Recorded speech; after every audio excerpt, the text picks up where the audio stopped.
الحمد لله رب العالمين والصلاة والسلام على سيد الأنبياء والمرسلين وعلى آله وأصحابه أجمعين أما بعد أعوذ بالله من الشيطان الرجيم بسم الله الرحمن الرحيم وأحسن كما أحسن الله إليك ولا تبغ الفساد في الأرض وقال تعالى في مقام آخر واعتصموا بحبل الله جميعا ولا تفرقوا صدق الله مولانا العظيم وصدق رسوله النبي الكريم ونحن على ذلك من الشاهدين والشاكرين والحمد لله رب العالمين.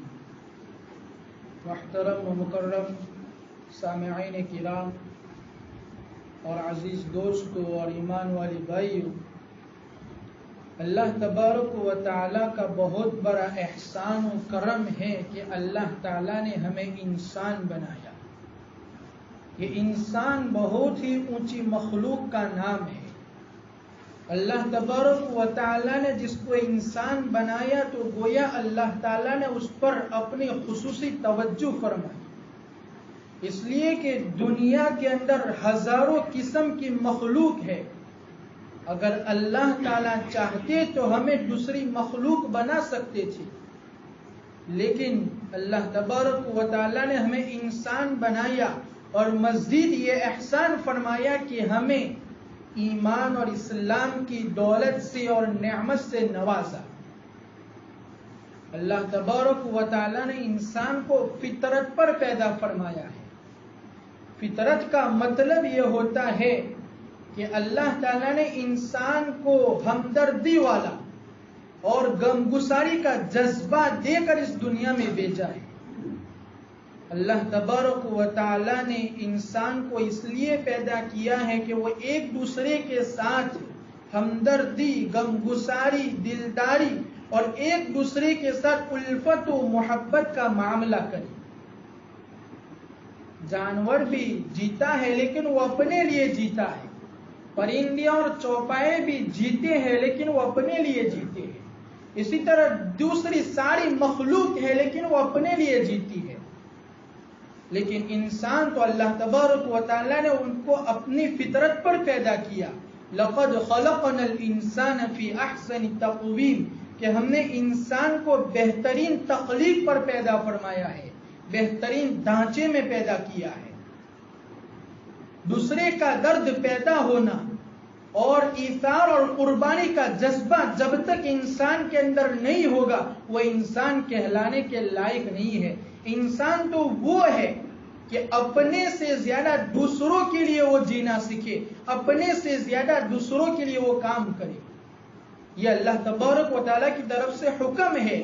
اگر ہم اس پر عمل کریں گے تو ہم اس عظیم انسانیت کے مقام تک پہنچ سکتے ہیں. نبی پاک صلی اللہ علیہ وسلم کی زندگی سے ہمیں درس ملتا ہے کہ نبی پاک صلی اللہ علیہ وسلم نے اپنے لیے کم اور دوسروں کے لیے زیادہ کام کیا، اور وہ اسوہ حسنہ ہے، اور اسی کو سیرت رسول صلی اللہ علیہ وسلم کہا جاتا ہے. اور یہی نبی انبیاء علیہ الصلوۃ والسلام کا طریقہ ہے کہ دوسروں کے لیے جینا سیکھے. آج ہمارے پاس اپنے لیے بہت سے پروگرام ہیں. اپنے آپ کو سنوارنے کے لیے، سدھارنے کے لیے، اپنے آپ کو خوشحال رکھنے کے لیے، اپنے آپ کو آرام پہنچانے کے لیے بہت سارے وسائل ہیں. لیکن دوسروں کے لیے ہم کیا کر رہے ہیں؟ ہماری اطاعت سے دوسروں کو کیا فائدہ پہنچ رہا ہے، اس کا بھی ہمیں احساس ہونا چاہیے. حضرت علامہ شبلی نعمانی رحمت اللہ علیہ بڑے بزرگ گزرے ہیں. ایک مرتبہ سفر پر جا رہے تھے. مصر اور شام کا سفر اس زمانے میں 80-90 سال پہلے کا زمانہ آسان نہیں تھا. وہ ہوائی جہاز کا سفر تو تھا نہیں، بلکہ پانی کے جہاز سے سفر ہوا کرتا تھا. وہ بھی باد سموم اور طوفان کی ہواؤں کے خطروں سے بھرا ہوا سفر ہوتا تھا. اور کبھی کبھی ایسا ہوتا تھا کہ جہاز کا جو کپتان ہوتا تھا وہ کہہ دیتا کہ کشتی جہاز طوفان کی زد میں آ چکا ہے، آپ اپنی جان کی حفاظت کر لیں، ہم کچھ نہیں کر سکتے۔ تو جہاز کے ذریعے سے سفر پر جا رہے تھے تو اچانک کپتان نے اعلان کر دیا کہ جہاز طوفان کے لپیٹ میں گر چکا ہے، طوفان کی زد میں آ چکا ہے، ہم آپ کی جانوں کی حفاظت کرنے سے قاصر ہے، عاجز ہے، اس لیے آپ اپنی جانوں کی خود حفاظت کر لیجیے۔ جب کپتان نے یہ اعلان کر دیا، مسافروں کو یہ بات سنائی تو مسافر حیران و پریشان ہو گئے، تکلیف میں پڑ گئے، چلانے لگے۔ اب ظاہر ہے کہ کشتی میں بچے، عورتیں اور بوڑھے بھی تھے، ہر مذہب کے لوگ موجود تھے، تمام لوگ اپنے طور پر خدا سے دعائیں مانگ رہے تھے۔ کپتان نے کہہ دیا تھا کہ کشتی ہواؤں کی لپیٹ میں، طوفان کی لپیٹ میں آ چکی ہے، اب دعا کیجیے خدا سے کہ کشتی کو اللہ تعالیٰ اس بھنور سے نکال دے اور ہم منزل مقصود تک پہنچ جائیں۔ تو لوگ دعائیں کر رہے ہیں۔ اسی دوران علامہ شبلی نعمانی ایک انگریز کو دیکھ رہے ہیں کہ وہ بڑا دلچسپی کے ساتھ، بڑی مشغولی کے ساتھ کوئی چیز لکھ رہا ہے۔ تو علامہ شبلی نعمانی اپنی جگہ سے اٹھے اور اس انگریز کے پاس گئے۔ ایسا معلوم ہوتا تھا کہ اس کو کشتی کے بارے میں کچھ علم ہی نہیں ہے کہ وہ طوفان میں گر چکی ہے۔ تو علامہ شبلی نعمانی نے اس سے کہا کہ آپ کو معلوم بھی ہے کہ کشتی کی حالت اس وقت کیا ہے؟ تو اس انگریز نے کہا کہ جی ہاں، مجھے معلوم ہے کہ یہ جہاز اور یہ کشتی طوفان میں گر چکی ہے اور ہم موت و حیات کی کشمکش میں ہیں۔ اگر اللہ تعالیٰ چاہیں گے تو ہم کو اس بھنور سے اور اس طوفان سے نکال سکتا ہے۔ تو علامہ شبلی نعمانی نے اس انگریز سے کہا کہ ان سارے حالات کے معلوم ہونے کے باوجود آپ اتنی بے فکری سے اور دلچسپی کے ساتھ اپنے کام میں مشغول ہے اور لکھ رہی ہے کہ آپ کو آپ کی جان کی فکر نہیں ہے۔ تو اس انگریز نے کہا کہ آدمی اپنے لیے نہیں بلکہ دوسروں کے لیے جیتا ہے۔ مجھے معلوم ہے کہ میری زندگی کے چند منٹ باقی رہ گئے ہیں، میرے دل و دماغ میں کچھ باتیں آئی، کچھ احساسات آئے، میں نے سوچا کہ میں وہ لکھ دوں، ہو سکتا ہے کہ یہ کاغذ بچ جائے اور لوگوں کے ہاتھ میں لگ جائے اور اس میں نے جو باتیں لکھی ہے وہ اس کو پڑھ لے اور یہ کاغذ کے جو پرزے ہیں وہ دوسروں کے لیے فائدے کا سبب بن جائے۔ تو اس سے معلوم ہوا کہ انسان کی زندگی کا مقصد ایک ہی ہونا چاہیے کہ اس کی دعوت سے دوسرے لوگوں کو فائدہ پہنچے۔ اسی طرح ان کے بارے میں دوسرا واقعہ لکھا ہے کہ علامہ شبلی نعمانی جہاز میں سفر کر رہے تھے تو اس سفر میں بھی کشتی اور جہاز طوفان میں گر چکی تھی، طوفان کی زد میں آ چکی تھی، اور علامہ شبلی نعمانی بڑے اطمینان کے ساتھ ذکر و اذکار میں مشغول تھے اور دوسرے لوگ حیران و پریشان تھے۔ تو ایک صاحب نے حضرت کے پاس آئے اور کہا کہ لوگ سارے مسافر پریشان ہیں، حیران ہیں کہ کشتی ہواؤں کی اور طوفان کی زد میں آ چکے ہیں اور اطمینان کے ساتھ، اتنا آرام کے ساتھ آپ بیٹھے ہوئے ہیں۔ تو علامہ شبلی نعمانی نے فرمایا کہ ہاں، اللہ تبارک و تعالیٰ نے موت کا وقت مقرر کر دیا ہے، لا یستأخرون ساعۃ ولا یستقدمون، کہ جب موت کا وقت آتا ہے تو وہ ایک منٹ کی بھی دیر نہیں لگتی۔ تو اللہ تبارک و تعالیٰ نے موت کا وقت مقرر کر دیا ہے، وہ آ کر رہے گی، اور میں چاہتا ہوں کہ میں جب اللہ تبارک و تعالیٰ کے حضور میں حاضر ہوں، پیش ہوں، تو میں ذکر و اذکار کی حالت میں جانا چاہتا ہوں، میں اپنی جان کو اطمینان اور سکون کے ساتھ ملک الموت کے حوالے کرنا چاہتا ہوں۔ میرے دوستو، ہمارے لیے سب سے بڑا نمونہ اور اسوہ نبی پاک صلی اللہ علیہ وسلم کی زندگی ہے۔ رسول پاک صلی اللہ علیہ وسلم کی زندگی ایک انقلابی زندگی ہے۔ اس زمانے میں نبی پاک صلی اللہ علیہ وسلم کو ہر قسم کی تنگی تھی، اور اس کے ساتھ ساتھ ہر طرف سے، چاروں طرف سے اسلام کے خلاف طوفان برپا تھا۔ سارے عرب کا بچہ بچہ آپ کے مخالف تھا، بلکہ اتنا ہی نہیں، بلکہ آپ کے خاندان والے، آپ کے قبیلے والے، آپ کی بستی والے بے انتہا آپ کے مخالف تھے. کسی بھی قسم کی آپ کو راحت اور اطمینان نصیب نہیں تھا. لیکن اس کے باوجود آپ نبی پاک صلی اللہ علیہ وسلم کی سیرت کو دیکھیں کہ اس کے باوجود آپ نے مایوسی کا اور بے بسی کا اظہار نہیں کیا. نہ صحابہ کے سامنے رو کر اپنے کمزوری کا احساس دلایا، نہ اپنے مخالفین دشمن کے سامنے اپنے آپ کو کمزور ظاہر کر کے دکھایا اور ان سے یہ نہیں کہا کہ ہماری جان کی حفاظت کیجیے، بلکہ حکمت عمل سے کام لیا اور اپنے افعال و اقوال اور اپنے اخلاق کے ذریعے سے غیروں کے دلوں کو جیت لیا اور غیروں کے دلوں میں اور دشمنوں کے دلوں میں آپ نے اپنا مقام بنایا. اور وہی لوگ جو آپ کے جانی دشمن تھے اور آپ کے قتل کرنے کے لیے درپے ہوتے تھے، وہی لوگ ایک وقت ایسا آیا کہ آپ کے غلام بن گئے. نبی کریم صلی اللہ علیہ وسلم مکۃ المکرمہ سے ہجرت فرما کر مدینہ المنورہ تشریف لے جا رہے ہیں، اور کیسا وقت تھا، ایسا حال تھا کہ سارا مکہ، سارا عرب آپ کے مخالف تھا اور بار بار اعلان ہو رہا تھا کہ جو بھی محمد کو زندہ یا مردہ پکڑ کر لائے گا تو اس کو عرب کے 100 سرخ اونٹ انعام میں دیے جائیں. اتنی بڑی قیمت نبی کریم صلی اللہ علیہ وسلم کے سر مبارک کے لیے لگائی جا رہی تھی، لیکن آپ نے بڑے احتیاط سے، اطمینان سے اور حکمت عملی سے مکۃ المکرمہ سے ہجرت کا سفر شروع کیا. مکۃ المکرمہ سے نکلے اور 8 دنوں میں مدینہ المنورہ پہنچے.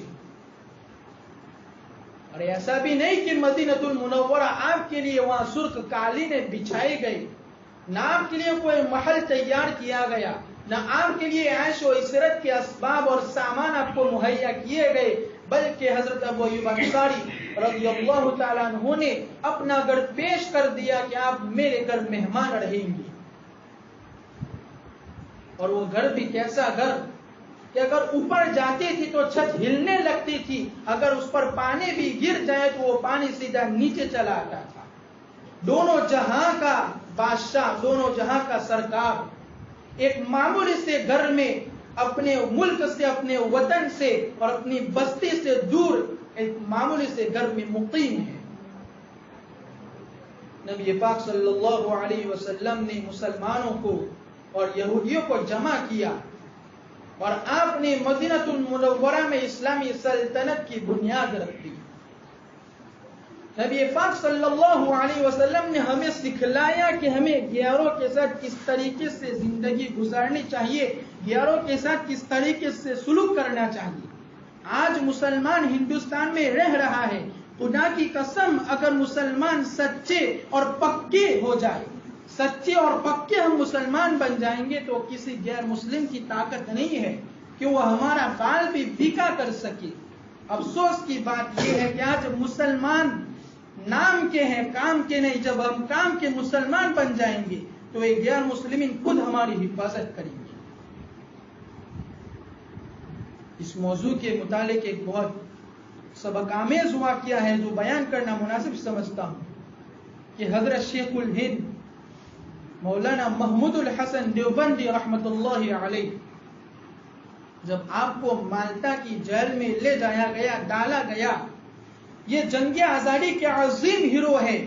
جنگ آزادی کا ذکر ہو اور ان کا نام نہ لیا جائے تو جنگ آزادی کی تاریخ ادھوری ہے. انہوں نے بہت ساری قربانی دی ہے. ان کو 3.5 سال تک مالٹا کی جیل میں رکھا گیا. انگریز آفیسر نے یہ سوچا کہ اگر ان کو زہر دے کر مار دیا جائے گا تو الزام ہمارے سر پر آئے گا، اگر ان کو قتل کر کے ہلاک کر دیتے ہیں تو ہندوستانی قوم ہم سے ناراض ہو جائے گی. تو کیا کیا جائے، کیا راستہ اختیار کیا جائے کہ یہ مر بھی جائے اور ہمارے سر پر کوئی الزام بھی نہ آئے. چنانچہ مشورہ ہوا اور یہ طے ہوا کہ ایک کالا ناگ سانپ لے آئے اور اس کو جہاں شیخ الہند جس کوٹری میں بند ہے اس میں اس سانپ کو چھوڑ دیا جائے. میرے دوستو، شیخ الہند یہ وہ شخصیت ہے جنہوں نے اس جنگ آزادی کے لیے ایسی مصیبتیں، ایسی اذیتیں جھیلی ہے، ایسی تکلیفیں برداشت کی ہیں جو ناقابل برداشت تھی. خدا کی قسم اگر آج ہمارے نوجوان اس کو معلوم کر لے تو ان کا احساس ہو جائے گا کہ اس ملک کی آزادی کے لیے ہمارے بزرگوں نے کیسی کیسی تکلیفیں اور کیسی کیسی قربانیاں دی ہیں. ڈاکٹر مختار انصاری فرماتے ہیں کہ شیخ الہند کا انتقال ہوا. ڈاکٹر مختار انصاری کے گھر پر جو دہلی میں ان کا گھر تھا وہاں انتقال ہوا.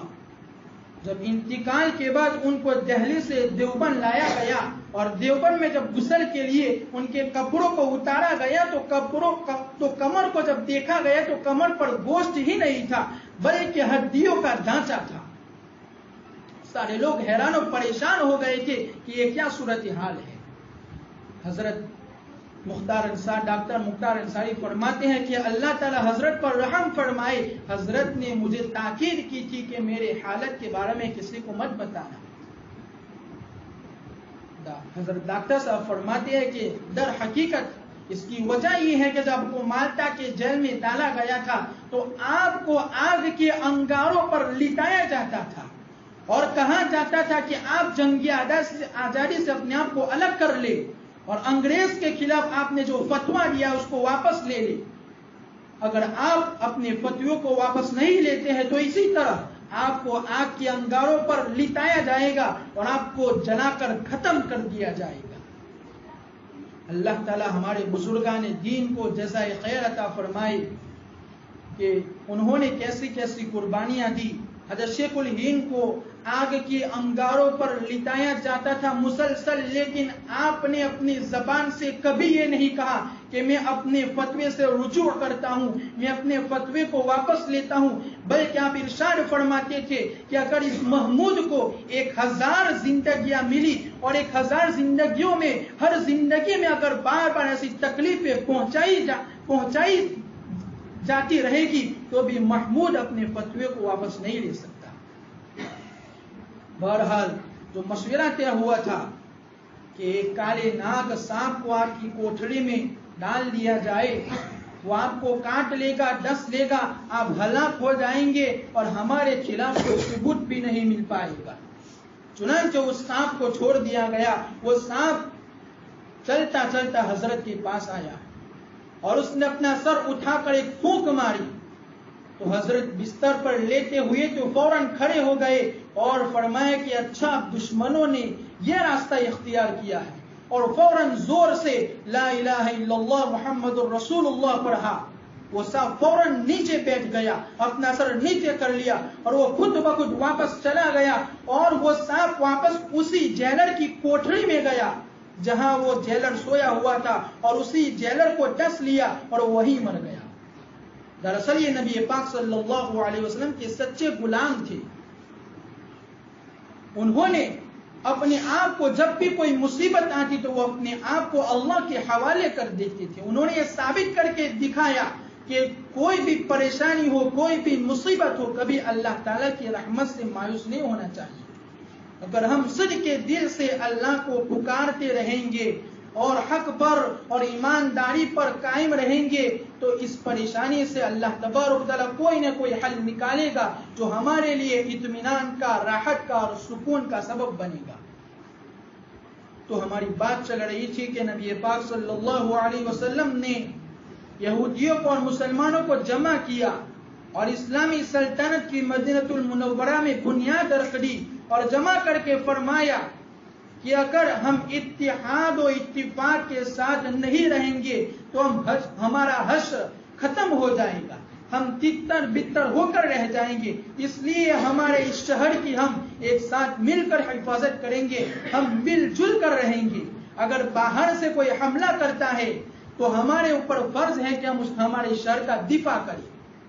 اور نبی پاک صلی اللہ علیہ وسلم نے معاہدہ کروایا کہ اگر باہر سے کوئی حملہ کرے گا تو ہم دونوں مل جل کر اس شہر کا دفاع کریں گے. اگر مسلمان پر کوئی حملہ کرتا ہے تو یہودی اس کی مدد کرے گا، اگر یہودیوں پر کوئی حملہ کرتا ہے تو مسلمان ان کی مدد کرے گا، ان کی حفاظت کرے گا. اور یہودی کون ہے جو آج اسلام کے سب سے بڑے دشمن ہے، اور اسلام کے خلاف ساری باتیں اگلنے، زہر ڈالنے والے، زہر اگلنے والے سب سے بڑے دشمن آج بھی یہودی ہے۔ دنیا میں جتنی بھی میڈیا کی کمپنیاں ہیں، زیادہ تر کمپنیوں پر یہودیوں کا قبضہ ہے، اور 24 گھنٹے وہ اسلام کے خلاف زہر اگلتی ہے۔ تو ضرورت اس بات کی ہے کہ ہم نبی کریم صلی اللہ علیہ وسلم کے بتائے ہوئے راستے پر چلیں۔ جب بھی ایسا وقت آئے تو ہمیں قانون کو ہاتھ میں لینے کی ضرورت نہیں ہے، بلکہ ضرورت اس بات کی ہے کہ ہم حکمت عملی سے کام لیں، جیسا کہ نبی پاک صلی اللہ علیہ وسلم نے مدینہ المنورہ میں اور مکہ المکرمہ میں ہجرت کا سفر کیا تو حکمت عملی سے کام لیا۔